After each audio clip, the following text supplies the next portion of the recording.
friends, and welcome to, wait a minute, a little dark in here, let's try that again. There we go, now we got some light on there. Hello friends, and welcome to the 30-day Green Living Challenge. I'm Paul, Nature Wanderer, and today we're going to learn a little bit about light. Let there be light. Yeah, Xander's going to join us here. It's springtime, so he is shedding. But Xander's going to join us again today in our video. But let's talk about lights. Okay, we take them for granted. I mean, you get home late at night and it's dark, and what do? You flip the switch on, and there you go. You have light. You can see, you can read, you can do everything you need to do. But most people don't realize it's a waste of electricity to turn that. Well, actually, let's go beyond that. Where's your electricity come from that powers that light? I mean, sure, it's the switch, but how's it get up to the light? Wires. The wires are going through our walls. They go to our junction box, our circuit breaker box. Then they go to the road, and then down the road to a power station. I mean, there's a lot of steps, but it has to be created somewhere. Do you know where your power is created? Well, most people, if you live in Western New York here, which is where I live, you'll think that it's from that wonderful Niagara Falls. Yeah, we have the Niagara Power Plant, and it's green energy, hydropower. But most people don't realize that, no, we don't get a lot of our electricity from Niagara Falls here in Western New York. A lot of that electricity that's generated there is going to New York City and some other states, as a matter of fact. So our power here in Western New York actually comes from a power plant up in Niagara County called the Huntley Power Plant, and it's a coal-fired power plant.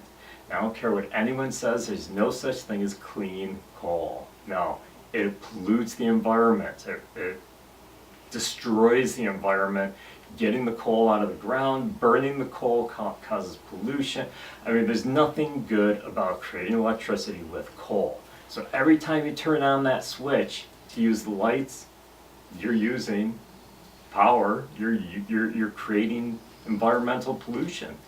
So what can you do? Keep the lights on? No, we don't want to do that. I don't want to go that far. I don't want you burning candles. That's dangerous. You can burn your house down. But I want you to start powering your lights more environmentally friendly. And how can you do that?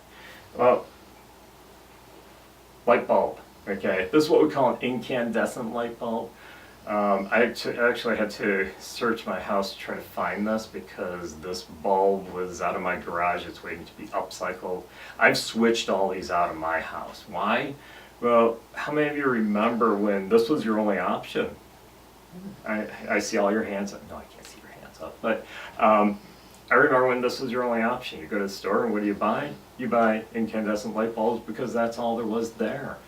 The incandescent light bulb, how many of you have been burned by these before? And I don't mean when you get your electric bill, see how high it is, but I'm talking about physically burned. These things got hot. I mean, you leave them on for a minute and you touch them and you've got burns on your hand. These are putting out so much heat because they're using so much energy. They're just wasting energy. So if you have these in your house, what do? Well, I've got an idea. I know, bad pun. I do have an idea. It's easy, and this is your challenge for today. Get rid of these. How are you going to do that? Well, switch them over. I think it was probably like 5-6 years ago, I started buying these.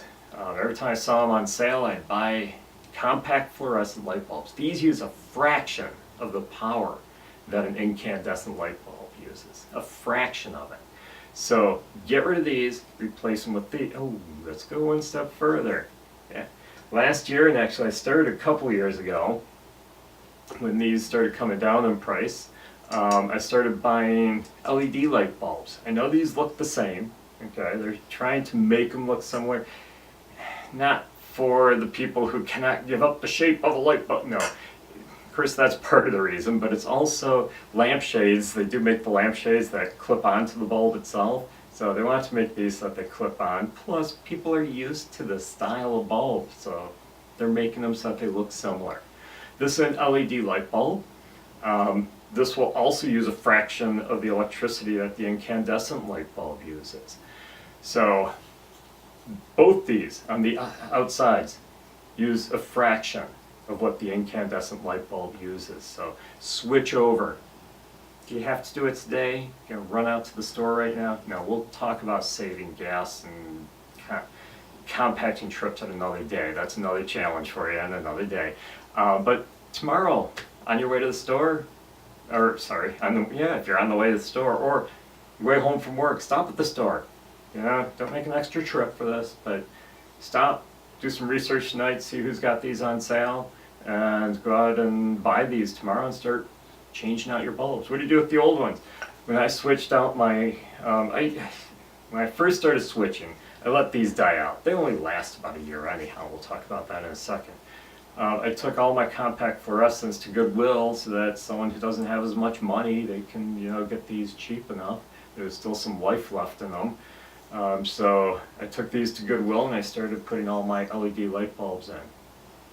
Let's talk about money. That's an incentive to a lot of people. How much does this cost? A lot more than this one. Yeah, LED light bulbs, on average, one bulb will be maybe $5, depending on where you get it. I usually buy mine on sale. I get them in, you know, like a pack of 5. And I get them fairly inexpensive. But, I mean, incandescents, if you can even find them anymore. An incandescent light bulb is like pennies, you know, 10 cents, 15 cents. So you buy them in packs, and it's like $1.50 for a pack of 5 or so, I don't know. But yeah, these are inexpensive to buy, which is why a lot of people buy them still. LEDs are more expensive. But if you look at the long run, this bulb's going to last you, what, maybe a year? I mean, it all depends on how much you use it, of course. This one's going to last you probably about 20 years, depending on how much you use it. So, lifespan, it's going to last a lot longer. You don't have to replace them as often as this. Amount of electricity. You're saving electricity too, so your electric bill is going to go down. Now, I often am asked, how long before this pays for itself, this LED light bulb? Well, I have no definite answer, because once again, it depends on how much you pay for electricity, how much you paid for the light bulb, how much you use the light bulb. But they say on average, okay, on average, this LED light bulb will pay for itself in a year and a half. So that's the average. Who cares about how much it costs, okay? My thought is, I'm saving the environment by switching these over. So yeah, it's a win-win situation. You're saving money and you're saving the environment. It's a no-brainer. So that's an easy challenge for you today. So hopefully you can do this challenge.